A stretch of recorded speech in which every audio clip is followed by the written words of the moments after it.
विट्यासारख्या सुवर्णनगरीत आल्यावर एक विचार मनात येतो तो म्हणजे आपलेही इथे एखादं घर असावं. तुमच्या मनातील हीच इच्छा पूर्ण होईल. लेंगरे रस्त्यावर प्रस्तावित रिंग रोडला लागूनच उभारण्यात येणाऱ्या विट्यातील ईशान्य या ग्रह प्रकल्पातून उद्योगी व मेहनती विटेकरांना मुंबई पुण्यासारख्या शहराप्रमाणे आधुनिक सुविधा देणारा हा वैभवशाली प्रकल्प, उत्तम जीवनशैलीची ओळख देणारे प्रशस्त रस्ते, भुयारी गटार, स्विमिंग पूल, लहानग्यांसाठी खेळणी, ओपन एअर थिएटर, देखणं क्लब हाऊस आणि स्पोर्ट्स कॅफे, अद्ययावत जिम, ज्येष्ठांसाठी नानानानी पार्क, ईशान्य नगरीपासून शहरापर्यंत ये जा करण्यासाठी बसेसची स्वतंत्र सोय यासह सर्व सुविधांनी परिपूर्ण अशा निसर्ग सुंदर परिसरात सर्वसामान्यांना देखील परवडेल अशा माफक दरात 1 BHK व 2 BHK फ्लॅट्स तसेच रो हाऊसेस आणि ट्विन बंगलो आम्ही उपलब्ध करून देत आहोत. चला तर मग आपल्या हक्काचं घर आजच बुक करूया. संपर्क नमस्कार, आपण पाहत आहात कृष्णाकाठचे जिओ मराठी न्यूज. राजकीय क्षेत्रातून एक महत्त्वाची बातमी समोर येते, पाहूयात सविस्तर. काँग्रेसचे दिग्गज नेते अशोक भाऊ गायकवाड खासदार संजय काका पाटील गटात सामील झालेत.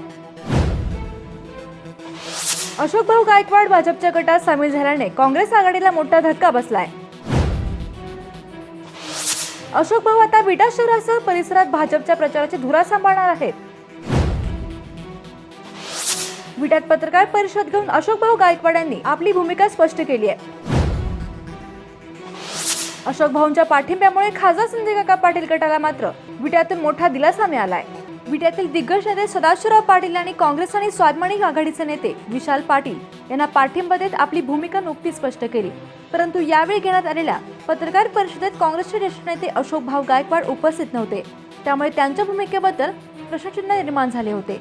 अशातच रविवारी 14 रोजी खासदार संजय काका पाटील आणि अशोक भाऊ गायकवाड यांच्यात गुप्त बैठक झाल्याचे सूत्रांकडून सांगण्यात येत आहे.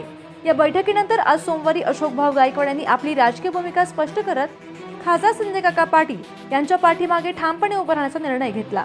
स्वर्गीय पतंगराव कदमांचे निष्ठावंत कार्यकर्ते असणाऱ्या अशोक भाऊ गायकवाड यांच्या भाजप पाठिंब्यामुळे काँग्रेस आघाडीला मोठा धक्का बसला आहे, तर भाजपला मात्र विटा परिसरात मोठा दिलासा मिळाला आहे. बघूया पत्रकार परिषदेत अशोक भाऊ गायकवाड काय म्हणाले. खासदार संजय काका पाटील यांना आम्ही लोकसभेच्या निवडणुकीसाठी पाठिंबा देत आहोत. त्यांनी या मतदारसंघामध्ये टोटल जिल्ह्यामध्ये प्रचंड प्रमाणात काम उभं केलेलं आहे. तरुण होतकरू असा खासदार असल्यामुळे त्यांना आम्ही सर्वांचा पाठिंबा आहे. विटा शहराला सुद्धा प्रचंड मोठ्या प्रमाणामध्ये त्यांनी निधी दिलेला आहे आणि त्या निधीच्या माध्यमातून विटा शहरात चाललेली कामं संपूर्ण काकांनी दिलेल्या निधीच्या माध्यमातून चाललेली आहेत. त्यामुळे आम्ही सगळ्यांनी लोकसभेसाठी काकांना पाठिंबा द्यायचं ठरवलं. अचूक आणि वेगवान बातम्यांसाठी पाहत रहा फक्त कृष्णाकाठचे जिओ मराठी न्यूज.